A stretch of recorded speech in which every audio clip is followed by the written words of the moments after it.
नमस्कार, good evening. शाम के 7 बज रहे, वक्त हो चला है सीधी बात का और मैं हूं आपके साथ मोनिका ग्रोवर। सीधी बात में आज हम बात करने वाले हैं उत्तर प्रदेश की, क्योंकि उत्तर प्रदेश में योगी आदित्यनाथ बेहद एक्टिव दिखाई दे रहे हैं। लेकिन एक तरफ मुख्यमंत्री योगी आदित्यनाथ जहां एक्टिव मोड में है, वहीं विपक्ष, चाहे अखिलेश यादव की बात कर लीजिए, राहुल गांधी की बात कर लीजिए या बसपा सुप्रीमो मायावती की बात ही क्यों ना कर ले, सब गायब है। इसीलिए एक बड़ा सवाल है कि योगी मैदान में, विपक्ष आखिर कहां? अब ये सवाल क्यों उठ रहा है? ये सवाल इसीलिए उठ रहा है क्योंकि बीते 45 दिनों में योगी आदित्यनाथ ने लगभग 90 सीटों के आसपास कवर कर लिया है। 18 मंडल लगभग वो कवर कर चुके हैं अपने दौरों के जरिए। पश्चिम से लेकर पूर्वांचल तक हर जगह सीएम योगी आदित्यनाथ के बीते दिनों में एक के बाद एक दौरे देखे जा रहे हैं, जहां पर वो जनता से सीधा संवाद कर रहे हैं, विकास परियोजनाओं की सौगात दे रहे हैं, उत्तर प्रदेश सरकार के तमाम कामों को गिना रहे हैं। लेकिन विपक्ष उत्तर प्रदेश में मानो जैसे कहीं खो सा गया है। राहुल गांधी की बात करें या अखिलेश यादव की बात करें, दोनों दिल्ली में मस्त हैं, यानी कि दिल्ली की राजनीति में पूरी तरीके से डूबे हुए हैं। लेकिन क्या इस चक्कर में विपक्ष के हाथों से यूपी जा रहा है? आज इसी को लेकर करने वाले हैं हम सीधी बात। कई खास मेहमान हमारे साथ जुड़ेंगे जिनके साथ हम चर्चा करेंगे, लेकिन उससे पहले वो सुलगते सवाल आपके समक्ष हम रखें जिनके इर्द गिर्द सीधी बात आज होने वाली है। वो सवाल एक एक कर आपके सामने। क्या 2027 का चुनाव जीतने के लिए बीजेपी ने मैदान पकड़ लिया है और विपक्ष अभी भी सिर्फ स्ट्रैटेजी ही बना रहा है? दूसरा सवाल, क्या योगी सरकार का विकास द्वारा वास्तव में सरकारी समीक्षा है या फिर चुनावी जनसंपर्क अभियान, क्योंकि इसके जरिए जनता से वो सीधा संवाद कर रहे हैं? तीसरा बड़ा सवाल, क्या अखिलेश यादव जमीनी राजनीति में बीजेपी से पिछड़ रहे हैं? ग्राउंड पर अखिलेश यादव नहीं दिख रहे हैं। मार्च 2026 के बाद से अखिलेश यादव ने इन 4 महीनों में कोई बड़ी रैली नहीं की है। क्या 2027 का चुनाव मोदी के नाम से नहीं बल्कि योगी मॉडल पर लड़ा जाएगा? सिर्फ मोदी का नाम यूपी में नहीं गूंजेगा बल्कि योगी मॉडल की जय जयकार होगी।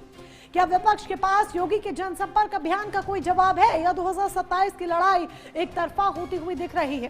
क्योंकि अगर आप रैली की काउंटिंग भी देखें तो 100 बनाम 1 कुछ ऐसा सा आंकड़ा दिखाई पड़ता है। योगी आदित्यनाथ उत्तर प्रदेश के मुखिया जहां 100% ग्राउंड पर है, वहीं अखिलेश यादव की बात करें तो अखिलेश यादव लगभग मानो जैसे सिर्फ काउंटिंग के मामले में 1 पर ही आकर अटके हुए हैं। क्योंकि अखिलेश यादव ने रैलियों के लिहाज से अगर देखें तो मार्च 2026 के बाद से कोई बड़ी रैली नहीं की है इन 4 महीनों में। वहीं बसपा सुप्रीमो मायावती की बात करें, 2025 में उन्होंने आखिरी बड़ी रैली की थी, जनसंपर्क अभियान किया था, संवाद करने की कोशिश की थी, उसके बाद से वो भी गायब है। राहुल गांधी की बात करें तो वो दिल्ली की राजनीति में इतने मदमस्त हैं कि उत्तर प्रदेश को शायद कहीं भूल से गए हैं। यही एक बड़ी वजह कि कांग्रेस वो जमीन लगातार तलाश रही है यूपी में, क्योंकि जो दिग्गज नेता हैं वो यूपी में दिखाई ही नहीं पड़ते हैं। ऐसे में सवाल ये है कि क्या 2027 का विधानसभा चुनाव एक तरफा होता हुआ दिखाई दे रहा है, यानी कि पूरी तरीके से सीएम योगी आदित्यनाथ के पाले में जाता हुआ दिखाई दे रहा है? इन्हीं सवालों के इर्द गिर्द आज करने वाले हम सीधी बात। तो जो मेहमान हमारे साथ जुड़ चुके हैं उनका परिचय अब आपसे करा देते हैं, तारुफ करा दे। राघवेंद्र सिंह चौहान है, भारतीय जनता पार्टी के प्रवक्ता हमारे साथ हैं। समाजवादी पार्टी की तरफ से डॉक्टर पूजा मिश्रा जी आपको दिखाई दे रही हैं। आदेश भारद्वाज जी कांग्रेस का पक्ष रखने के लिए हमारे साथ है। कुछ ही देर में हमारे साथ वरिष्ठ पत्रकार भी जुड़ेंगे। लेकिन राघवेंद्र जी के साथ शुरुआत करते हुए, राघवेंद्र जी, सीएम योगी आदित्यनाथ बीते दिनों जिस तरीके से हम नोटिस कर रहे हैं, जो देखा जा रहा है, लगातार एक के बाद एक दौरे कर रहे हैं, ग्राउंड पर मुख्यमंत्री दिखाई दे रहे हैं। अब ये वाकई में सिर्फ विकास की सौगात है जो जनता को दी जा रही है, या फिर विकास की सौगात के बहाने बीजेपी ने अभी से ही 2027 को लेकर तैयारी शुरू कर ली है और ये एक जनसंपर्क अभियान है जहां मुख्यमंत्री को मौका मिल रहा है सीधे जनता से संवाद करने का? एक पंथ दो काज तो नहीं हो रहे?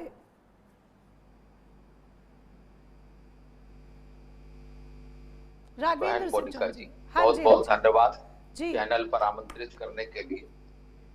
देखिए, मैं मोनिका बहन आपको बता दूं कि ये लोग 12 बजे सोकर उठने वाले लोगों में हैं। हमारे महाराज जी, हमारे महाराज जी 12 बजे की तरजीह देते हैं, लेकिन वो 12 बजे रात तक काम की तरजीह। उन्होंने काम किया है तभी तो बाबा जी का नाम है। बाबा जी के नाम से आपने देखा होगा कि जनमानस में जो उद्वेलन है, जनमानस जो उनको चाहता है, उनके आने पर जनमानस उद्वेलित होकर उनकी सभाओं में आता है और उनके प्रति जो विश्वास दिखता है वो धरातल पर दिखता है। बयान बहादुर, चांदी का चम्मच वाले नेता, चांदी के चम्मच वाले युवराज देश को और प्रदेश को कहां ले जाने वाले हैं, ये आप लोकसभा के प्रांगण में अच्छे रूप से देख सकते हैं। उनका हाव भाव, उनकी भाव भंगिमा क्या है, वो कहां तक रहने वाले हैं, कहां जाने वाले हैं, क्या करने वाले हैं और नकली सनातनी कैसे होते हैं, ये आपने अभी लाल टोपी वाले को, साफ रूप से लाल टोपियों वाले पहने लोगों को आपने लोकसभा के प्रांगण में देख लिया कि उनकी नीति क्या है। वो राजनीति करते हैं, ये कूटनीति करते हैं, देश को कहां ले जा रहे हैं, देश को उन्हें कहां ले जाना है, उत्तर प्रदेश को लूट फिर वापस लाना चाहते हैं क्या। उनकी ये सारी व्यवस्थाएं जनता, सरकार की व्यवस्थाओं की व्यवस्था को जनता भी देख रही है और हमारे महाराज जी के जो व्यवस्थापित कार्यक्रम हैं, जो उनकी योजनाएं हैं, जो उनकी परियोजनाएं हैं, अरे ये तो दम्भ एक ही तो आप जिन विकास योजनाओं, परियोजनाओं और महाराज जी की कार्यशैली की बात कर रहे हैं, तो क्या हम ये देखेंगे कि 2027 का चुनाव राघवेंद्र जी सीधे तौर पर योगी बनाम अखिलेश होगा, यानी कि जो काम आप जनता को गिनाएंगे वो योगी के काम गिनाएंगे, योगी मॉडल की बात होगी, ना कि मोदी के नाम पर चुनाव लड़ा जाएगा? निश्चित रूप से मोदी जी के नाम पर भी हम हमेशा दम रखते हैं, क्योंकि जनता उनकी बात को मानती और जानती है और पहचानती है। उनके जो विपक्ष के प्रलोभन है उनको कभी जनता ध्यान नहीं देती और हमारे महाराज जी का तो काम बोलता है। आप देखिए ना कि उन्होंने जो जो किया उत्तर प्रदेश में, असंभव से सब असंभव को संभव बनाने का कार्य किया। जो इनके नेता नोएडा जाने से डरते थे, वो सबसे पहले नोएडा ही गए। वो बोले ठीक है कुर्सी आज चली जाए, कल जाती हो तो आज चली जाए, लेकिन मैं ऐसी जगह जरूर जाऊंगा। उन्होंने अपने भाषणों में भी कहा और सार्वजनिक रूप से। हमारे योगी जी तो जमीन से जुड़े व्यक्तित्व वाले नेता हैं और एक मठ के प्रधान के रूप में भी उन्होंने साबित किया है, एक प्रदेश के मुख्यमंत्री के रूप में भी उन्होंने साबित किया है। और इनके जो युवराज हैं वो टाटा बाय बाय करते हैं, नकली सनातनियों को गले लगाते हैं, असली सनातनी बनाने का प्रलोभन लोगों को। लेकिन जिन सनातनियों की बात कर रहे हैं आजकल, उन सनातनियों में ही थोड़ी नाराजगी बीजेपी को लेकर है। किस मुद्दे को लेकर है वो मुझे अभी यहाँ पर स्पष्ट तौर पर कहने की जरूरत नहीं है, पर निश्चित तौर पर आगे इस विषय पर भी इसी चर्चा में हम जरूर बात करेंगे। लेकिन पहले पूजा मिश्रा जी के पास जाते हुए, पूजा मिश्रा जी, 100 बनाम 1 का फिगर लगभग देखने को मिल रहा है। योगी रफ्तार के साथ आगे बढ़ रहे हैं, लेकिन अखिलेश यादव कहाँ हैं? उनकी मौजूदगी ग्राउंड पर आखिर क्यों नहीं दिख रही? 27 आने में ज्यादा वक्त नहीं, कहीं ये ना हो कि सारे अंक, सारे नंबर, सारा क्रेडिट योगी ही अपने खाते में ले जाए, खाली हाथ रह जाएंगे। आपको नमस्कार मोनिका जी, साथी वक्ताओं को भी नमस्कार। आपने कहा पिछले 4 महीने में राष्ट्रीय अध्यक्ष अखिलेश यादव जी का दौरा ही नहीं हुआ। आप शायद आपके मीडिया हाउस को पता होगा कि अभी बदायूं का दौरा था उनका, कल या परसों ही था। दौरा नहीं, रैली की बात हुई है। तारीख को तो दौरा नहीं, रैली, पूजा मिश्रा जी, दौरा नहीं रैली की बात हुई है कि मार्च के बाद से कोई बड़ी रैली नहीं हुई है। अब आप जो है बदल रही है, कैसी बड़ी रैली होगी जैसे जो माननीय मुख्यमंत्री जी की हुई है क्या वाराणसी में, कि माननीय मुख्यमंत्री जी मंच पर थे, योगी आदित्यनाथ। हमारे यहाँ ऐसी रैलियां नहीं होती हैं। हमारे यहाँ भी 5 तारीख को रैली होगी, आप देखिएगा लखनऊ में जो है। अभी जो है मैं वही देख रही कि माननीय मुख्यमंत्री जी की रैली हुई और रैली में वाराणसी में माननीय मुख्यमंत्री जी मंच पर हैं और मंच पर जो है इनके कार्यकर्ता भी नहीं भर पाए मंच को। वही आप पुस्तक आपने भी वो सारे वीडियोस वगैरह देखे होंगे, सभी ने देखे होंगे कि जहां पर कुर्सियां आपको खाली दिख रही हैं और माननीय मुख्यमंत्री जी मंच पर हैं, ये कुर्सियां खाली हैं और वर्तमान समय में वाराणसी का दौरा है माननीय मुख्यमंत्री जी का। अगर इस तरीके को आप डंका बजना कहती हैं तो फिर अच्छी बात है, डंका बज रही है, क्योंकि जनता जानती है ना कि जनता के बीच में कौन है। माननीय राष्ट्रीय अध्यक्ष अखिलेश यादव जी 28 और 29 जून को इलाहाबाद में थे, 2 दिन थे, नाइट स्टे भी था उनका। अब हमने तो उनको नहीं देखा क्योंकि उनके कार्यक्रम सुबह 7 बजे से लगे हुए थे, पर मुझे लगता है क्या पता जो है अलार्म सेट करते होंगे भाजपा के प्रवक्ता जाकर के माननीय मुख्यमंत्री जी के कमरे में, इसलिए इनको जानकारी होगी कि कब उठते हैं कब सोते हैं। समाजवादी पार्टी के राष्ट्रीय अध्यक्ष श्री अखिलेश यादव जी का दौरा लगातार जहां पे उनको जाना चाहिए अपने कार्यकर्ताओं के बीच में, जनता के बीच में। अखिलेश यादव जी के 12 बजे उठना या ये बयान बीजेपी इतना इस्तेमाल कर रही है, और जिस तरीके से आप कह रही है ऐसा लग रहा है जैसे अखिलेश यादव के कमरे में बीजेपी वालों ने कैमरे लगा दिए हैं। कितने बजे उठ रहे हैं अखिलेश यादव? कितने, देखिए जो है आप लोग भी तो उनके बाइट लेते हैं ना जा करके, जब सदन में जाते हैं तो आप लोग 12 बजे लेते हैं क्या राष्ट्रीय अध्यक्ष अखिलेश यादव जी की बाइट? मुझे लगता है अगर लेते तो बताइएगा, वरना जो है जहां तक हमें जानकारी है कि सदन शुरू होने से पहले पहुंच जाते हैं, फिर वो हमारी मीटिंग भी हो रही होती है, वो समय रहता बैठ भी जाते हैं, आप लोग उसमें कयासे भी लगाने लग जाते हैं। पर भाजपा का है वो, भाजपा का परेशानी क्या है ना कि इन्होंने जो सच्चाई है ना उसको देखना बंद कर लिया हुआ है, इन्होंने एक पर्दा लगा लिया हुआ है, इल्यूजन। ये अपने मन में कल्पना करते हैं और उसी को देखते हैं। जैसे हम लोग कहते हैं नहीं, जब आप बहुत मरुस्थल में चले जाइए, यही हालत हो रखी है इनके लिए, मरुस्थल हो रखा हुआ, इनको वोट नहीं मिलने वाला है, पर इनको वो मृगा तृष्णा वाला वहम हो रहा है कि मरुस्थल में आप रहिए तो आपको पानी का इल्यूजन होता है, फिर आप भागते हुए जाते हैं पानी की तरफ में, आपको पानी नहीं मिलता है। तो वही हालात भाजपा के साथ में उत्तर प्रदेश में हो रखा हुआ है। ये जाकर के सोचिए कि सूबे का मुख्यमंत्री हो और वाराणसी में हो, जो प्रधानमंत्री जी का संसदीय क्षेत्र है, वहां पर जो है आपकी कुर्सियां खाली हो और मुख्यमंत्री मंच पर हो। अब इससे जो है ज्यादा क्या कहा जा सकता है कि मुख्यमंत्री जी को कितना जो है जनता पसंद कर रही है। समाजवादी पार्टी के राष्ट्रीय अध्यक्ष श्री अखिलेश यादव जी लगातार धरातल पर है। बस ये है कि हम जब जैसे कि माननीय मुख्यमंत्री जी जब बोल रहे होते तो उनका अगर पूजा मिश्रा जी धरातल पर लगातार अखिलेश यादव है, धरातल पर ठीक है, अगर धरातल पर लगातार अखिलेश यादव है, मीडिया की तरफ अगर उंगली ना उठाएं, क्योंकि ऐसा नहीं है, अब आप मुश्किल से हमेशा विपक्ष कह देता है कि मीडिया देखो कवर नहीं कर रहा है, पर ऐसा नहीं है। जब मार्च में रैली की गई तो मीडिया ने उसे भरपूर कवर किया। रैलियों की बात और दौड़ की बात मैं यहाँ कर रही हूँ।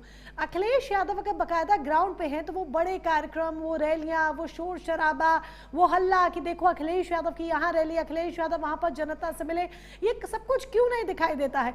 या तो आपकी सोशल मीडिया विंग बहुत वीक है और बीजेपी की सोशल मीडिया विंग बहुत स्ट्रांग है।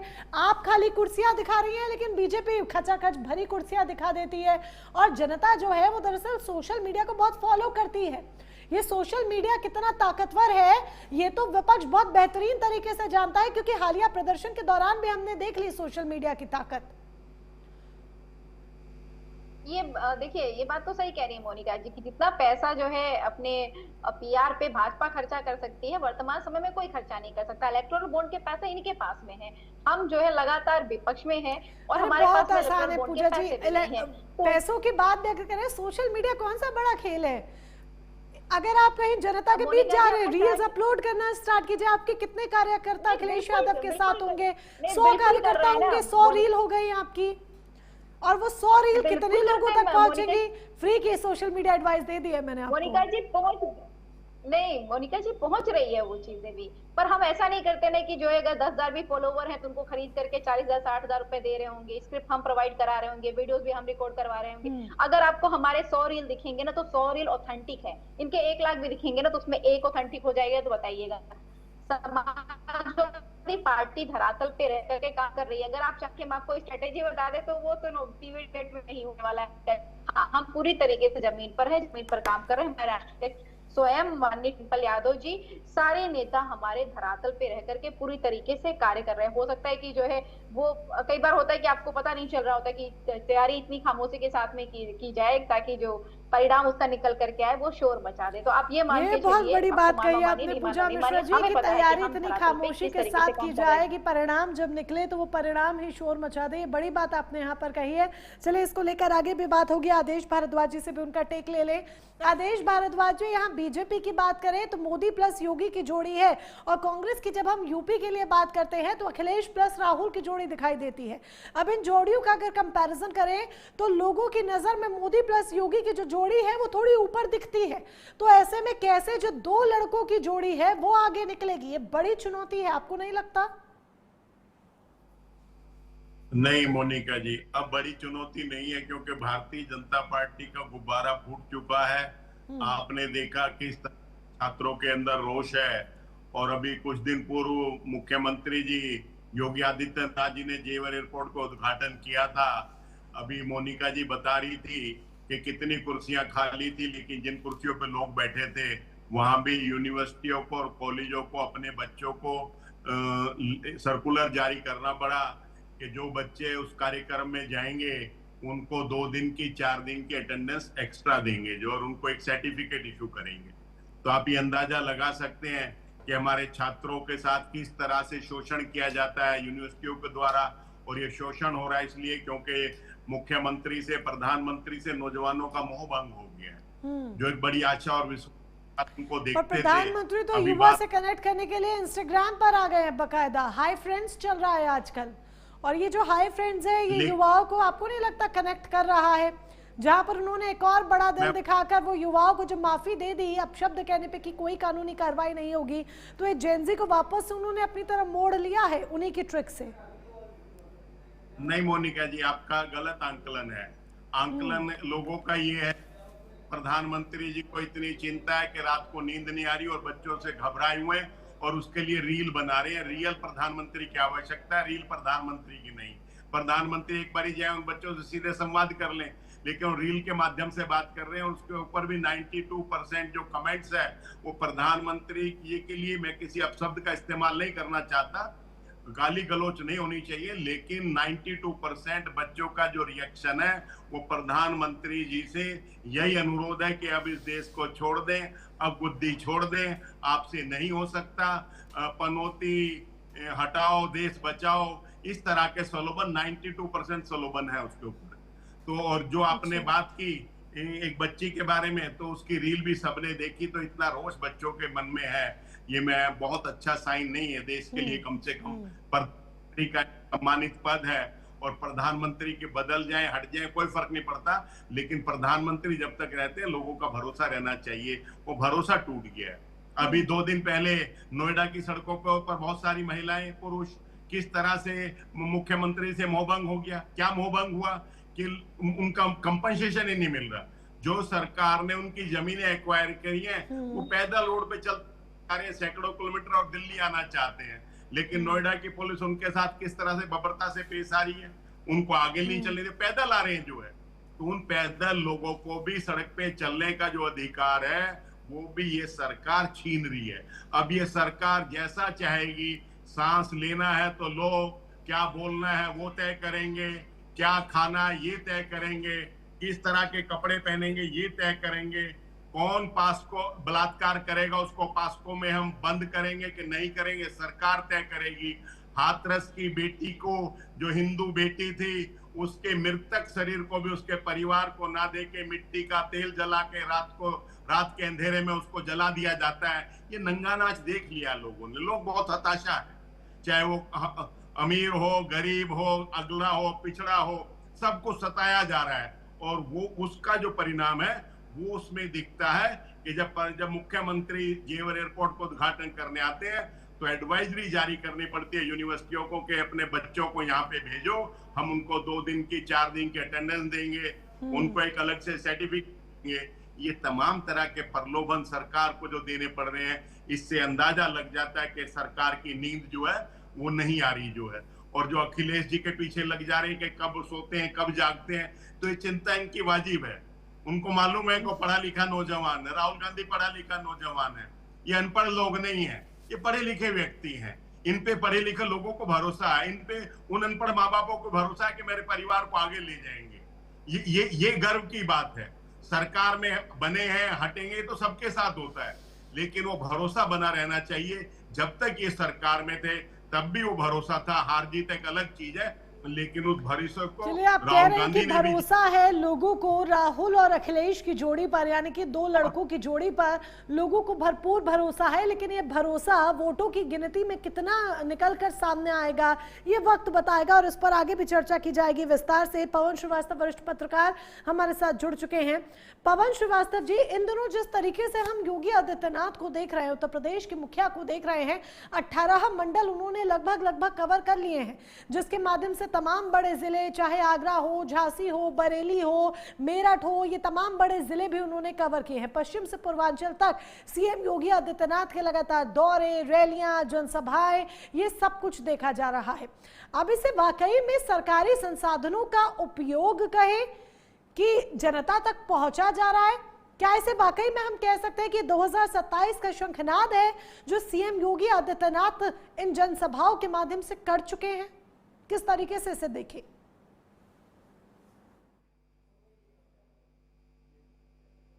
आप अनम्यूट है, पहले प्लीज म्यूट है, अनम्यूट कीजिए। हाँ जी, हाँ जी, ऑडिबल है आप। ओके मोनिका जी, राजनीति में भारतीय जनता पार्टी, कांग्रेस, समाजवादी पार्टी, बसपा में बहुत अंतर, जमीन आसमान में अंतर है। अगर हम संगठन की बात करें तो भारतीय जनता पार्टी और बहुजन समाज पार्टी, बसपा, ये दोनों संगठन में निचले स्तर पे काम करते हैं। समय बसपा का नहीं चल पाया, वो अलग मामला है, अलग प्रकरण है, लेकिन संगठन में काफी मजबूत रहते हैं। भारतीय जनता पार्टी डेली कोई ना कोई कार्यक्रम करती है, संगठन पे कार्यक्रम करती है। आज भी अगर हम लखनऊ की बात करें तो उत्तर प्रदेश के जो है भारतीय जनता पार्टी के प्रदेश उपाध्यक्ष ब्रिज बहादुर जी हैं, उनकी अगुवाई में संगठन का एक बड़ा कार्यक्रम आज किया गया, तो जिसमें संपूर्ण उत्तर प्रदेश के जिले स्तर के मंत्री और जो बूथ स्तर के लोग होते हैं उनको बुलाया गया। उनसे चर्चा चलती है संगठन के बारे में कि निचले स्तर पे क्या हो रहा है, कैसे हो रहा है। तो कहीं ना कहीं भारतीय जनता पार्टी बूथ स्तर पे, निचले पायदान पे बहुत मजबूत है।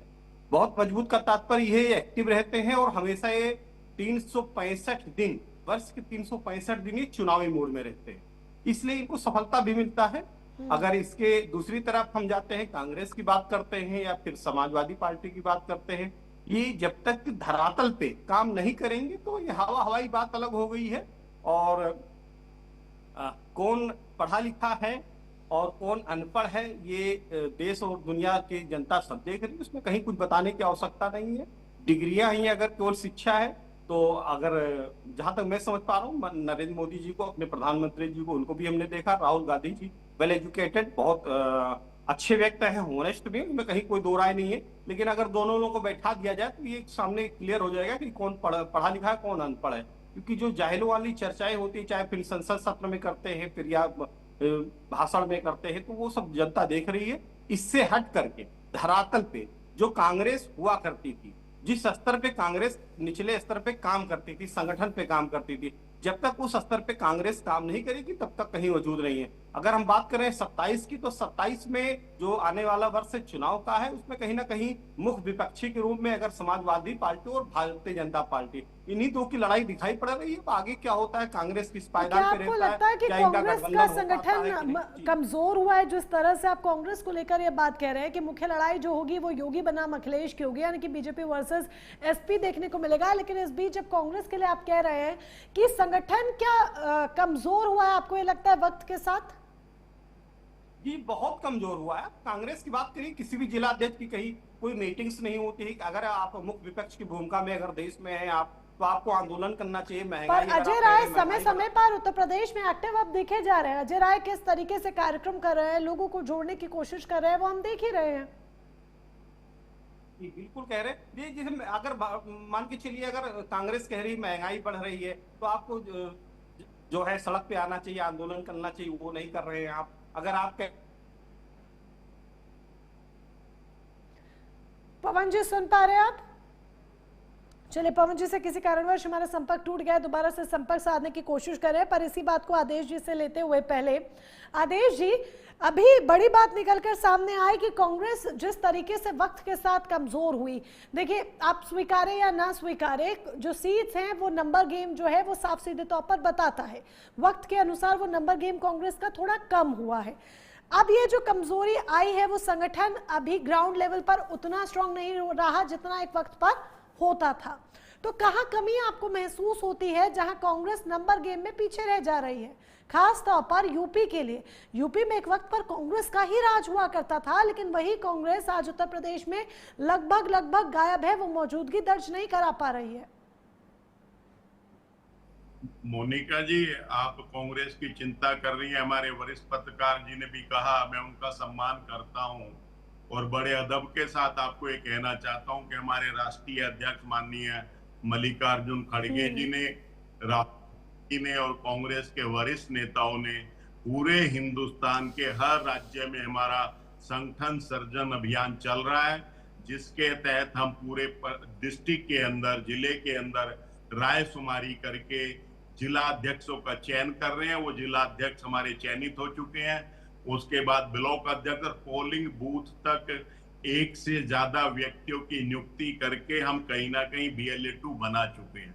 तो ये बात आपकी बिल्कुल मैं वाजिब मानता हूं कि कहीं हमारे संगठन में कुछ कमियां थी, हमने उसको दूर करने का प्रयास किया है और जिसमें सबकी सहमति लेने के बाद जिला अध्यक्ष की नियुक्ति की है और आधे से ज्यादा हिंदुस्तान में 20 राज्यों से ज्यादा राज्यों में हम ये कर चुके हैं जो है। तो इसलिए अब इसके माध्यम से क्या लगता है, यूपी में जमीन मजबूत हो पाएगी?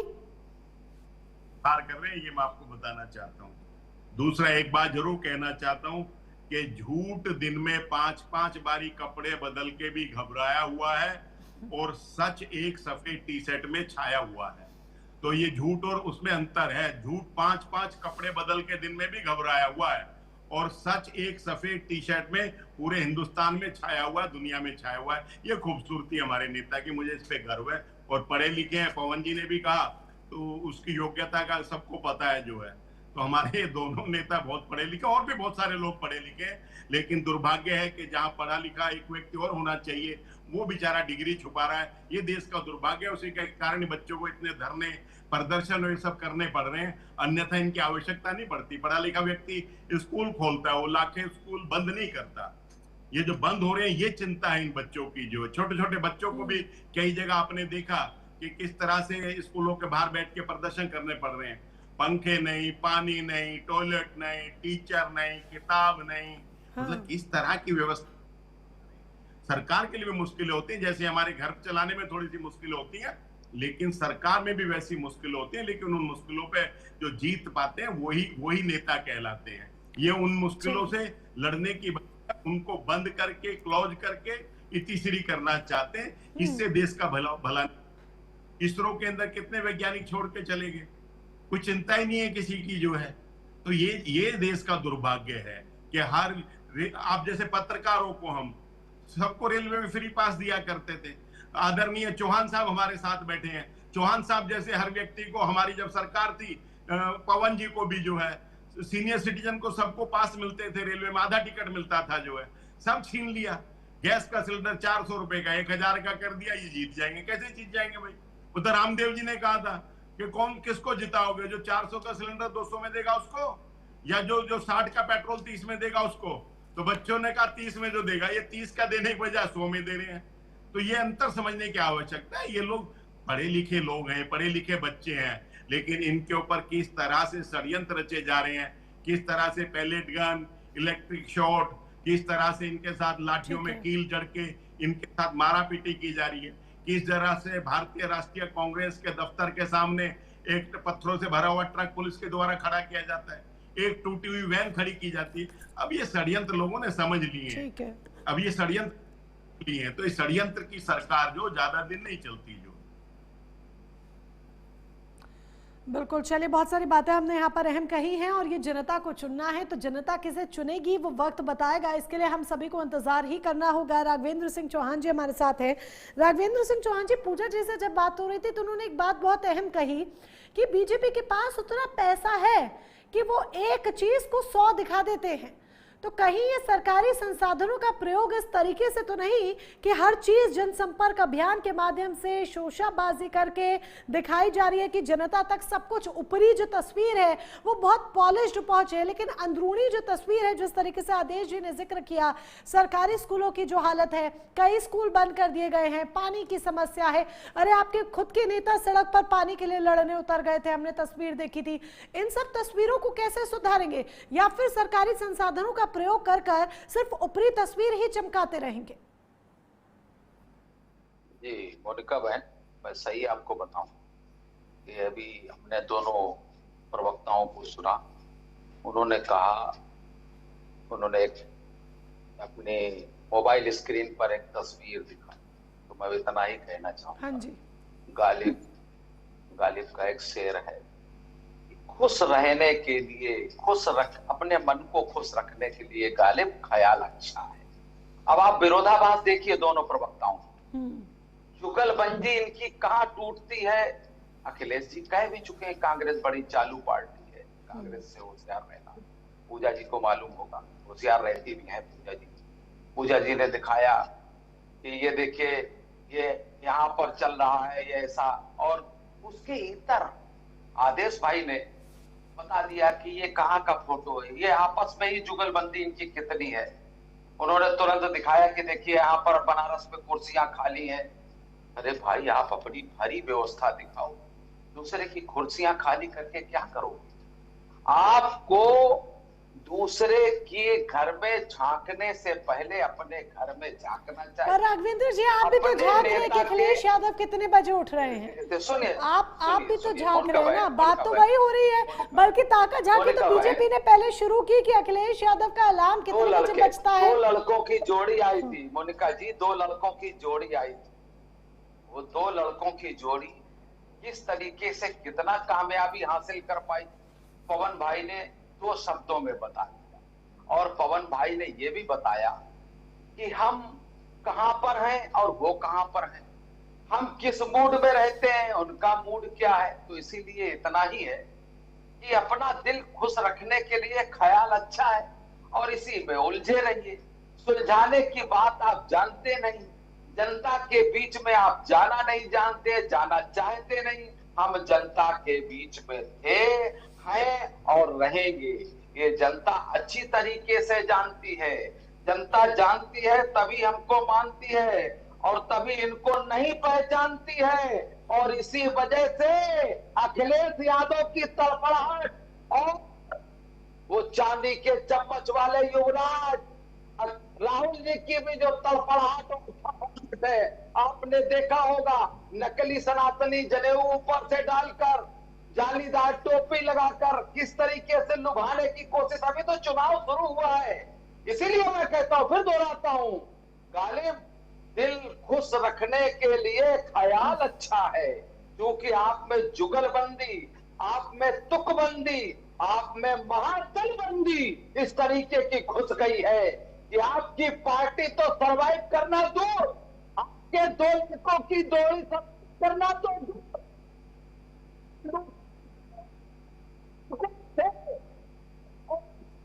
जनता के मन में ये विचार कर चुका है। इसीलिए आप कहीं पर फोटो दिखाते हैं, कहा कि वो आप तुरंत आपकी जुगलबंदी तोड़ देते हैं कि नहीं साहब ये तो वहां की फोटो थी, जेवर की फोटो थी। तो पहले तय करिए ना कौन सी फोटो दिखानी है, कांग्रेस को क्या बताना है, कांग्रेस बड़ी चालू पार्टी है कि नहीं है। अरे भाई आपके ही तो पीडीए के एक आपके ही तो चेले ने ये कहा था कि पीडीए जो है एक जो है मौर्य जी ने ये कहा था कि पीडीए जो है इनका एक किस तबेले का मामला है। पीडीए को कभी ये पी में कुछ जोड़ते हैं, डी में कुछ जोड़ते हैं और ए में कुछ और जोड़ देते हैं। तो इनका जो पीडीए है उसको स्वामी प्रसाद मौर्य ने निष्कासित करके भेज दिया है। इसी वजह से नकली सनातनी बन गए हैं। आपने देखा पीछे अभी डिंपल यादव का भी थोड़ी देर पहले मैं देख रहा था, बयान आया कि वो हमारी पार्टी के सांसद नहीं है। अरे भाई तो उनकी पूजा क्यों कर रहे थे आप लाल टोपी वाले? आप लाल टोपी वाले पूजा करते रहिए, हम जनता की पूजा करते हैं, जनता के धर्म में विश्वास करते हैं, जनता के विश्वास। लेकिन उसी जनता के साथ धोखा करने के आरोप इस दौरान जिस तरीके से राघवेंद्र जी आप पर लगे, यानी कि भारतीय जनता पार्टी पर लगे, वो आप कैसे उससे निपटेंगे? उससे कवर कर पाना कितना मुश्किल होगा। 27 के चुनाव दूर नहीं, आ रही हूँ पूजा जी, बिल्कुल आप ही के पास आऊंगी। बस एक सवाल और, 27 के चुनाव दूर नहीं, और चाहे राम मंदिर चढ़ावा कांड देख लीजिए या जंतर मंतर पर छात्रों का प्रदर्शन देख लीजिए, आप उसे हाईजैक कहिए, चाहे सीजेपी की इन्वॉल्वमेंट कहिए, चाहे विपक्ष द्वारा उसका इन्वॉल्वमेंट और फंडेड और स्पॉन्सर्ड कहिए, चाहे कुछ भी कहिए, सड़कों पर युवा था और उधर राम मंदिर चढ़ावा चोरी कांड, इन मुद्दों की वजह से जनता के भीतर बेहद नाराजगी है और आप कह रहे हैं कि हम जनता की पूजा करते हैं। देखिए ऐसा है, जनता की अगर हम पूजा न करते होते तो ये सत्ता के लिए फड़फड़ा नहीं हो रहे हो। और हम आज 10 साल से जो काबिज हैं, हमारे वरिष्ठ पवन जी ने बहुत सी बातें इनको बता दी इशारों इशारों, और शायद पवन जी अगर कुछ अभी कुछ बोलेंगे तो इनको भी गोदी मीडिया का करार दे दिया जाएगा। एक उन्होंने शब्द छाटा है, गोदी मीडिया, गोदी मीडिया। 27 का चुनाव मैं आपको बहन बता दूं कि नारों से नहीं जीता जाएगा। चुनाव की तैयारी के मोड में तो अभी पवन जी ने बताया ही हम रहते हैं, लेकिन चुनाव ट्विटर और कॉन्फ्रेंस या दिल्ली की बैठकों से और वहां के ये नकली सनातनी बनने से नहीं जीता जाएगा। चुनाव गांव, कस्बे, बूथ और जनता के बीच जाकर जीता जाएगा, जिसका कि मोनिका जी आपने अभी ही जिक्र किया कि हमारे मुख्यमंत्री जी कहां जाते हैं, कितनी योजनाओं का शिलान्यास करते हैं, और जिन योजनाओं का शिलान्यास आदेश जी इस पर एक टेक देना चाहते हैं, पर पहले पूजा जी के पास जाते हुए, ठीक है आदेश जी इस पर टेक देना चाहते हैं, पर चलिए हाँ जी आदेश जी फटाफट। पूजा जी 1 मिनट का और वक्त दीजिएगा, टेक देना चाहते हैं आदेश जी। हाँ जी मोनिका जी, मैं तो चौहान साहब को कहना चाहता हूँ, उन्होंने कह दिया कि गांव-गांव जाके चुनाव जीता जाता है। चोरी करके, काम करके चुनाव नहीं जीत सकते। चौहान साहब, ये आप गलत सोच रहे हैं, आपको काम करना पड़ेगा। आपके यहाँ सबसे ज्यादा बेरोजगारी, सबसे ज्यादा किसान परेशान है। नोएडा के अंदर किस तरह से मजदूरों के साथ आपने अत्याचार किया, नाबालिग बच्चों को भी जेल में डाल दिया, और आप सोच रहे हैं कि आपको वोट मिल जाएगा। तो ये आपकी गलतफहमी हो सकती है। इसके लिए काम करना पड़ता है। इसके लिए गौर से तो 1 मिनट में बना जा सकता है। जनता नेशनल हेराल्ड कांड को भूली नहीं है, और सैम अंकल को भी नहीं भूली है, जिनके इशारे पर ये नेशनल हेराल्ड कांड में चोरी की जाती थी। अरे अपनी चोरी तो वो नेशनल हेराल्ड में खुला थी। और सैम चाचा को भी जानकारी, सैम चाचा के लिखे हुए व्यवस्थाओं के ऊपर जो चोरी करते थे, असली चोरों को जनता जानती है। आपको इसीलिए नहीं मानती, इसीलिए जो लोग बातें चलिए जनता किसे जानती है, किसे मानती है, ये जनता अपने वोट के जरिए दर्शा देगी। पूजा मिश्रा जी के पास चलते हुए, ठीक है राघवेंद्र जी, ठीक है पूजा मिश्रा जी के पास चलते हुए, पूजा मिश्रा जी आप कुछ कहना चाहती थी, अपनी बात भी आप रख सकती हैं, साथ ही सवाल, ठीक है राघवेंद्र जी लौटेंगे आपके पास। पूजा मिश्रा जी अहम सवाल, क्या समाजवादी पार्टी भी जीत की तैयारी जिस तरीके से कर रही है, जीत को क्या पहले से ही तय माना जा रहा है या ये जनता को लुभाने के लिए? क्योंकि हम ये भी देख रहे हैं कि सपा के दफ्तरों के बाहर जो नए बैनर्स लग चुके हैं कि 27 में अखिलेश का ताज, फिर 29 में डिंपल पर ताज, डिंपल का राज, ये जो बैनर्स लग गए हैं, होर्डिंग्स लग गए हैं, क्या जीत पहले से पक्की मानी जा रही है और पूरा ब्लूप्रिंट तैयार कर लिया गया है 27 के लिए भी और 29 के लिए भी? मोनिका जी, ये बात तो तय है कि ब्लूप्रिंट हमारा तैयार है, और वो ब्लूप्रिंट आज से नहीं तैयार है। वो ब्लूप्रिंट हमारा जब 22 का चुनाव हम हारे हैं तब से तैयार है, और तब से हम उस डायरेक्शन में ही काम कर रहे हैं। और अगर हमें कहीं से भी खामियां दिखती है, हमारे संगठन में खामियां दिखती है, हमारे काम करने के तरीके में खामियां अगर दिखती है, तो उसको रेक्टिफाई भी तुरंत किया जाता है और बहुत मजबूती के साथ में किया जा रहा है। बाकी ये समर्थक है, ये समर्थक उनको उनकी इच्छा है कि राष्ट्रीय अध्यक्ष अखिलेश यादव जी मुख्यमंत्री बने, डिंपल यादव जी जो है प्रधानमंत्री बने, अगर उनकी इच्छा है तो वो इस तरीके के बैनर लगा रहे हैं। बाकी जो धरातल पे काम करने की बात है वो समाजवादी पार्टी, ये बात सच्चाई है कि 2017 में हम चुनाव हारे क्योंकि हम तो काम बोलता है के नाम पे वोट मांग रहे थे, और हमें लगता है कि हम प्रचार नहीं कर पाए उस तरीके से। 2022 का जो चुनाव हारे वो हमें रियलाइजेशन दिया कि ये तो नहीं हारना चाहिए था, ये यहाँ पे क्या कमी रह गई। तो वो वहां पर 17 का चुनाव हारना, हो सकता है जीतने वाला कम सीखता है मोनिका जी, पर जो हारने वाला होता है वो ज्यादा सीखता है।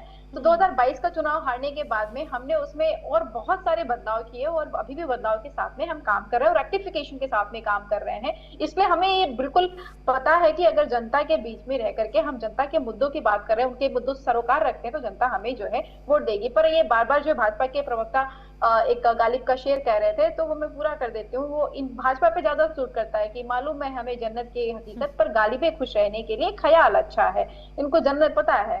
और वरिष्ठ पत्रकार जी की बात की, उन्होंने कहा कि जो है पार्टी को आपके जन्नत जरूर मिलेगी, निश्चित रूप से जन्नत मिलेगी, जाली टोपी पहनी है, जन्नत मिलेगी। जाली टोपी पहनी है जन्नत मिलेगी निश्चित रूप से। अभी आएगा समय, जाली टोपी पहन के आपके नेता घूमेंगे, जालीदार टोपी पहन के घूमेंगे और जन्नत भी पाएंगे। जनता उनको जन्नत से नवाजेगी, निश्चित रूप से नवाजेगी, जनता उनको जन्नत से नवाजेगी। जालीदार टोपी पहनिए। ओके ठीक है, आपका हो गया, आपका हो जाएगा तो बता दीजिएगा। जनता की बात निश्चित रूप से जाली टोपी पहनिए जालीदार और जन्नत आपको मिलेगी, इंशाअल्लाह जरूर मिलेगी जन्नत आपको, निश्चित रूप से आपकी पार्टी को जन्नत नवाजेगी। अब मैं बात कर लेती हूँ कि पवन जी कह रहे थे कि मोनिका जी, पवन जी कह रहे थे कि अगर जो है बैठा दिया जाए राहुल गांधी दीजिए। देखिए आपने अपनी बात पूरी रखी, उनको भी अधिकार है अपनी बात पूरी रखने दीजिए। पहले आप अपनी तरीके से बात कर रहे थे, उनको भी बात करने दीजिए। पूजा मिश्रा जी, अभी वरिष्ठ पत्रकार महोदय ये कह रहे थे कि जो है आप अगर बैठा दिए जाए राहुल गांधी जी को और माननीय प्रधानमंत्री जी को तो पता चल जाएगा। अब दिक्कत ये ना वरिष्ठ पत्रकार जी, माननीय प्रधानमंत्री जी बैठेंगे ही नहीं ना, परेशानी तो इस बात की है। और आपने कहा कि डिग्री से एजुकेशन नहीं होता है, बात सही है, वरना प्रधानमंत्री जी ने भी अपना डिग्री दे दिया हुआ था। हम मान लेते हैं वो एजुकेटेड है, लेकिन डिग्री से एजुकेशन नहीं होता। आप भी कह रहे हैं पत्रकार को जो चेष्टा करता है, जो आपका स्लोगन है वो जरूर बोलिए, उनको गोदी मीडिया में बोलिए, जो आपका कड़वा सुना हुआ है। भारत की जनता ने सुना कि एक प्रधानमंत्री रहे जो जिम्मेदारी के साथ में काम करे। आपकी जालीदार टोपी पहन के अखिलेश यादव की पार्टी के लोग जन्नत को नवाजे जाएंगे, निश्चित रूप से। जालीदार टोपी पहनिए और ख्याल अच्छा रखिए, इसीलिए मैंने आगे राघवेंद्र जी को बोलने तो दीजिए। राघवेंद्र जी ऐसे बात ही नहीं समझ में आएगी। राघवेंद्र जी प्लीज रिक्वेस्ट, ऐसे बात समझ ही नहीं आती, उनको बोलने तो दीजिए पहले। जी पूजा जी, ओवर टू यू। मोनिका जी इनको लग रहा है ना कि उर्दू में शायरी बोल दी गई है। अब जो है मिल गया इनको मौका पोलराइजेशन करने का। और मैं इसीलिए, हम लोग वो मुहावरा है कि कुत्ते भौंकते रहते हैं हाथी चला जाता है, तो मैं ऐसे मान के चलती हूँ this are background noises that shouldn't be paid heed, तो मैं नहीं ध्यान दूंगी। कुत्ते का फीमेल में होता है, कुत्ते का फीमेल में होता है, छात्र के ऊपर में लाठी चार्ज किया गया, किसानों के ऊपर में लाठी चार्ज किया गया। आप कुत्ते फीमेल कुत्ता, अरे फीमेल कुत्ता क्या आप फीमेल कुत्ता, गाली गलौज पे मत उतरिए, किसी भी तरीके से इस तरह के शब्दों का इस्तेमाल मत कीजिए। कुत्ते की क्या रिक्वेस्ट है, प्लीज रिक्वेस्ट है। इनकी आवाज मुझ तक नहीं आ रही है, अगर ये बदतमीजी कर रहे होंगे तो इनका चेहरा है। राघवेंद्र जी गलत बात है, पहली बात राघवेंद्र जी उनको उनकी स्पेस दीजिए बोलने के लिए, एटलीस्ट बीच में इतना इंटरप्ट मत कीजिए। राघवेंद्र जी मेरी रिक्वेस्ट है, आप बड़े हैं, सम्मानित हैं, समझिए बात को। कितने नीचता कर रही हो, पूजा मिश्रा लिखती हो, कितनी राघवेंद्र जी शोर मचाने से कुछ नहीं होगा ना, उनको उनकी बात रखने तो दीजिए एटलीस्ट। ये कुत्ते की अगर आप राघवेंद्र जी आप इतने बड़े हैं और किस तरह के शब्दों का इस्तेमाल कर रहे हैं आप देख रहे हैं, आप कितने बड़े हैं और नेशनल टीवी पे किस तरह के सब शब्दों का इस्तेमाल कर रहे हैं आप देख रहे हैं। एक मिनट भी प्लीज राघवेंद्र जी मुझे म्यूट करने पर मजबूर मत कीजिए, वो बहुत इंसल्टिंग हो जाता है और मैं चाहती नहीं हूँ ऐसा करना। प्लीज आप उनको उनकी स्पेस दीजिए बोलने के लिए, इंटरप्ट मत कीजिए। इनके नेता जो जालीदार उनकी सोच है वो इसी तरीके की सोच है कि फीमेल कुत्ते वाली है। अगर ये इस तरीके से राघवेंद्र जी पक्ष में आप है, वो विपक्ष में है, तब भी खून आपका खौल रहा है। प्रहार हमला इस तरीके से शोर मचाना तो विपक्ष का काम है, वो शांति से बैठी है, आप हल्ला किए जा रहे हैं बेतुका। फीमेल कुत्ता निश्चित रूप से मैं इनको फीमेल कुत्ता कहूंगा। इनको पढ़े लिखे लोग भाते नहीं। राघवेंद्र जी क्या बातें कर रहे हैं? बंद कर दिया, शराब की दुकानें खोल दिया। जब कोई बोलेगा तो ईंट का जवाब पत्थर से देना भाजपा का कार्यकर्ता जानता है। अगर कुत्ता बोलेंगे तो फीमेल कुत्ता इनको कहा जाएगा। क्या बात राघवेंद्र जी प्लीज मेरे शो में आप ऐसे बदतमीजी मत कीजिए, आप प्लीज माफी मांगिए। राघवेंद्र जी माफी मांगिए, इस तरह की गाली गलौज इस शो में एटलीस्ट नहीं चलेगी। माफी मांगिए नहीं। डॉक्टर पूजा मिश्रा लिखती है, इनको क्या तमीज है, ये तमीज की बात कर रहे हैं। राघवेंद्र जी उन्होंने कुछ भी इस तरीके का नहीं बोला, आप अब शब्दों का इस्तेमाल कर रहे हैं, आप गाली गलौज कर रहे हैं, गलत बात है। माफी मांग लीजिए, एक महिला से बात करने की तमीज पहले सीखिए। आप इतने सम्मानित है, इतनी उम्र आपको हो गई, इतनी समझ नहीं है आपको, कैसी बातें कर रहे हैं आप? ये देखिए, म्यूट कीजिए राघवेंद्र जी को, म्यूट कीजिए अभी तुरंत म्यूट कीजिए राघवेंद्र जी को। तो ये इनका बदतमीजी को मुबारक रहे। शायद बीजेपी को अपने कार्यकर्ताओं को ट्रेनिंग देने की जरूरत है कि किस तरीके से बात करना है, किस तरीके से बात नहीं करना है, स्पेशली जब सामने एक महिला प्रवक्ता बैठी हो। इतना अहंकार में मत आइए, सत्ता में बैठे हैं तो इतना अहंकारी मत होइए, जनता जवाब दे देगी अगर ज्यादा अहंकार में आएंगे तो। पूजा मिश्रा जी अपनी बात पूरी कीजिए। ये जो बड़े बड़े होर्डिंग्स लगे हैं, क्या समाजवादी पार्टी अपनी जीत पक्की मान रही है पहले से? देखिए मोनिका जी, हम जीत की तैयारी पूरी तरीके से कर रहे हैं। मैंने आपसे पहले भी बोला कि हम धरातल पे रह करके काम कर रहे हैं, और ये कार्यकर्ता एंथुसियास्टिक होते हैं। कई बार वो जो है एग्जैजरेशन भी कर देते हैं, पर वो कार्यकर्ताओं की ऊर्जा का भी स्वागत है, सम्मान करते हैं। अगर कुछ ऐसा वो नहीं करते, अगर कोई गलत लगाता है तो आपको पता है कि समाजवादी पार्टी उसके ऊपर कार्रवाई भी कर रही होती है। तो समाजवादी पार्टी धरातल पे रह करके काम करे। अगर भाजपा को लगता है कि 69,000 भर्ती के जो शिक्षक आज भी प्रताड़ित हैं वो भूल जाएंगे, अगर इनको लगता है जो किसान कड़ाके की ठंड में अर्धनग्न प्रदर्शन कर रहे थे, किसानों ने इसी महीने मार्च में काला दिवस मनाया था उत्तर प्रदेश के किसानों ने, वो भूल जाएंगे। छात्रों के ऊपर में अपने बर्बरता की है वो भूल जाएंगे। तो ये इनका वहम है। ये आज तक जो उत्तर प्रदेश में रोजगार नहीं दे पाए, 18 के बाद से सुपर टेट नहीं करा पाए, 22 में टीजीटी पीजीटी का फॉर्म भराया गया, 2026 में जाकर के जब चुनाव में पता चल के सर पे आ गया तब जाकर के करा रहे एग्जाम। तो ये सारी चीजों की जानकारी देश की जनता को, उत्तर प्रदेश की जनता को है, और उत्तर प्रदेश की जनता ने तय कर रखा है वो अपने मुद्दों पर वोट करेगी।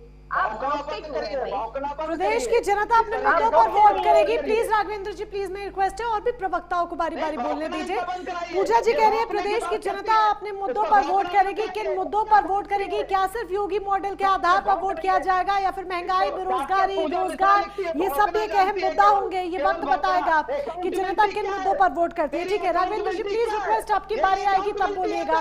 रिक्वेस्ट है, आपकी बारी आए तब बोलिएगा। आदेश भारद्वाज जी, कांग्रेस अभी गठबंधन में चल रही है। यूपी की बात कर ले तो बीते चुनावों से भी अगर देख ले तो कांग्रेस सहारा लेकर ही चल रही है समाजवादी पार्टी का। निर्णायक भूमिका में कांग्रेस कब आगे आएगी, कब अकेले अपने दम पर आगे आएगी कांग्रेस?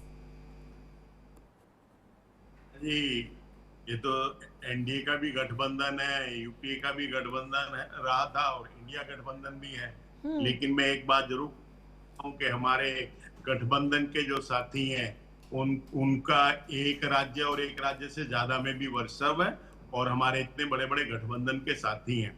लेकिन बड़े दुख के साथ कहना पड़ता है कि भारतीय जनता पार्टी का उत्तर प्रदेश में उन लोगों से गठबंधन है जिन लोगों ने जो है पेपर चोरी के अंदर जिनके एमएलए इन्वॉल्व हैं, उन लोगों का गठबंधन ले रखा है। इसलिए कहीं चौहान साहब को तकलीफ ज्यादा हो जाती है, इसीलिए अपना आपा भी खो जा रहे हैं। वो हमारे में वृद्ध हैं, बुजुर्ग हैं, मैं उनका सम्मान करता हूं, लेकिन इतना उत्तेजित होने की आवश्यकता नहीं है। हमारी कोई बात गलत लगे तो निश्चित रूप से काटे, क्या दिक्कत है। लेकिन इस तरह का अपशब्द, मर्यादित शब्द बोलने की आवश्यकता किसी को भी नहीं है। जो आपका प्रेस्टिजियस चैनल है, आप एक अच्छी एंकर हैं, जो है अच्छे से ढंग से आपका शो होता है। तो नहीं बोला किसी को, ये इतनी नीचता पर उतरते हैं, ये लोग तो इतनी नीचता पर उतरते हैं। राघवेंद्र जी प्लीज रिक्वेस्ट, प्लीज उत्तेजित मत होइए, प्लीज उत्तेजित मत होइए, गलत बात है, गलत बात है। नहीं होता। अरे भाई, आपको कोई कुत्ता बोलेगा और भौंकने की बात करेगा तो क्या करेंगे आप, क्या बोलेंगे आप बताइए। आप कुछ ऐसी बात नहीं हुई राघवेंद्र जी, हर बात को बिल्कुल इतना उस तरीके से मत लिया करिए। उन्होंने कोई गाली गलौज नहीं की। गलत बात इस तरीके से आप। कुछ नेटवर्क कनेक्शन है राघवेंद्र जी के साथ। आदेश जी ने अपनी बात रखी। आदेश जी, आप गठबंधन की जिस तरीके से बात कर रहे हैं कि एनडीए का भी गठबंधन है, जाहिर सी बात है हर बड़ी पार्टी का गठबंधन है, एनडीए का भी कई पार्टियों के साथ गठबंधन है, लेकिन बीजेपी की अपनी एक यूपी में भूमिका है, ज्यादा सीट्स हैं। उस तरीके से, उस लिहाज से बात हो रही है कि कांग्रेस एक निर्णायक भूमिका में कैसे उभर कर निकलकर सामने आएगी।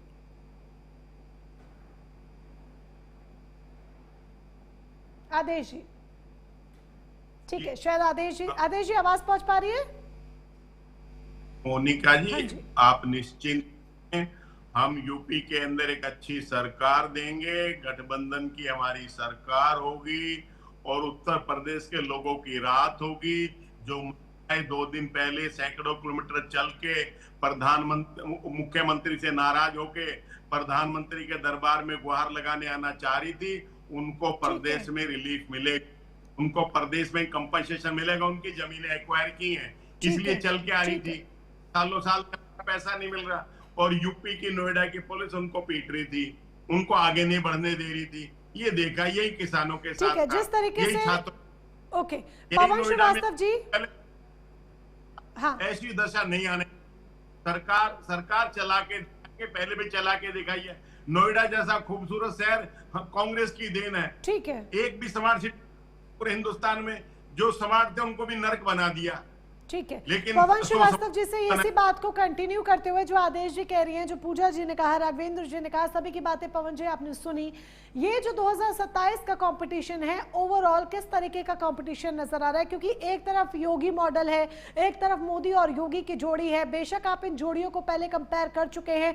दूसरी तरफ राहुल गांधी और अखिलेश यादव की जोड़ी है, दो युवा लड़कों की जोड़ी है। लेकिन 2027 का कंपटीशन किस तरीके का है? क्या अखिलेश यादव और राहुल गांधी के लिए बीजेपी को बीट कर पाना मुश्किल होगा, आसान होगा? ये कंपटीशन नेक टू नेक नजर आता है या किस तरीके का नजर आता है? क्योंकि उत्तर प्रदेश में बीते दिनों कई मुद्दे ऐसे हो गए जिन्होंने जनता का ध्यान अपनी तरफ खींचा, खास तौर पर सबसे बड़ा मुद्दा राम मंदिर का मुद्दा। जी मोनिका जी, सर्वप्रथम तो राहुल गांधी जी, अखिलेश यादव जी, ये दोनों बच्चे नहीं, ये उसी उम्र में हैं जिस उम्र में आदित्यनाथ योगी जी। पहले तो क्लियर कर लीजिए, क्योंकि अभी भारतीय जनता पार्टी प्रवक्ता बच्चे ही या बच्चों के नाम से संबोधित किया जा रहा है, पप्पू बनाया जा रहा है, ये अलग प्रकरण है। ये सब सोशल मीडिया का समय है, किसको क्या बना दिया जाए कुछ कहा नहीं जा सकता। आप झूठ को बार बार आप प्रसारित करेंगे वो सत्य हो जाए, सब चिल्लाता रहेगा कुछ नहीं। हमारे प्रदेश की और देश की राजनीति सहानुभूत और धर्म से हो, धर्म की राजनीति। जिसे कल पप्पू यादव जी ने जो किया, वो कहीं ना कहीं भारतीय जनता पार्टी ये बताने में सफल हो रही है, जो धरातल पे है, कि सनातन का विरोध कहीं ना कहीं किया। आज राष्ट्र गान की प्रोग्राम था भारतीय जनता पार्टी में, और हर घर तिरंगा फहराने की व्यवस्था थी। उत्तर प्रदेश के समस्त जिलों से भारतीय जनता पार्टी के कार्यकर्ता पहुंचे हुए, और तिरंगा फहराना तो देश हित में है, हम भारतीयों का जो है अधिकार है, कर्तव्य है। लेकिन अगर हम तिरंगा फहरा रहे हैं और हमको भारतीय जनता पार्टी का समर्थक समझ लिया जाए, तो इसमें कमी कहीं ना कहीं कांग्रेस, कमी कहीं ना कहीं समाजवादी पार्टी। अगर हम सनातन की बात कर दें, हिंदू की बात कर दें, तो हमको भारतीय जनता पार्टी समझ लिया जाए, तो ये कहीं ना कहीं कांग्रेस और सपा की कमियां हैं। इनको समझना होगा कि अगर कांग्रेस अकेले चुनाव लड़े बिना गठबंधन होगा नहीं, फिर नोट कर लीजिएगा, क्योंकि जिस तरह से चाल और राजनीति होती है, हो जाए गठबंधन अच्छी बात है, लेकिन होगा नहीं। और मेरा अपना अनुभव कहता है कि कांग्रेस पार्टी अगर अकेले चुनाव लड़ती तो उसको थोड़ा समय लगेगा, 4 साल 6 साल लग सकते हैं, 1 चुनाव 2 चुनाव लग सकते हैं, लेकिन वो कहीं ना कहीं डिफीट करने के मोड़ में रहेगी भारतीय जनता पार्टी। कारण क्योंकि हिंदू के कुछ जातियां हैं, क्योंकि हमारे यहाँ बताया हमने आपको धर्म जात की राजनीति है, तो कहीं ना कहीं कुछ जातियां हैं जो सपा को नहीं पसंद कर रही है। प्रभु श्री राम, ठीक है, विध्वंस प्रकरण अयोध्या जी का सब जानते हैं, पूरे देश दुनिया में जानते हैं।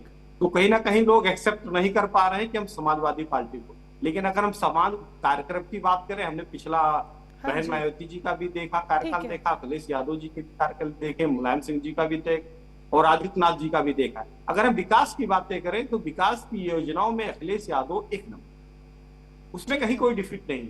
लेकिन हमने फिर बताया, हमारे देश की राजनीति ना तो शिक्षा से है, ना स्वास्थ्य से है, ना विकास से, धर्म की राजनीति है, धर्म की दुकानें बिल्कुल, और ये खुली हैं। सच्ची बात है, इसमें कोई दोहराए नहीं। कहीं ना कहीं जाति धर्म देखकर भी वोट दिया जाता है। बहरहाल आप सभी खास मेहमान हमारे साथ जुड़े, इसके लिए तहे दिल से शुक्रिया आप सभी का। सभी ने अपनी अपनी राय रखी, अपनी अपनी बात रखी। तो 2027 के चुनाव का एक तरह से देखा जाए तो शंखनाद हो चुका है और नेता जोर आजमाइश करने में लगे हुए हैं। लेकिन जिस तरह से सीएम योगी आदित्यनाथ धरातल पर नजर आ रहे हैं, क्या विपक्ष भी उतना ही दिखाई दे रहा है, या फिर योगी की रफ्तार के आगे विपक्ष अभी लाचार है?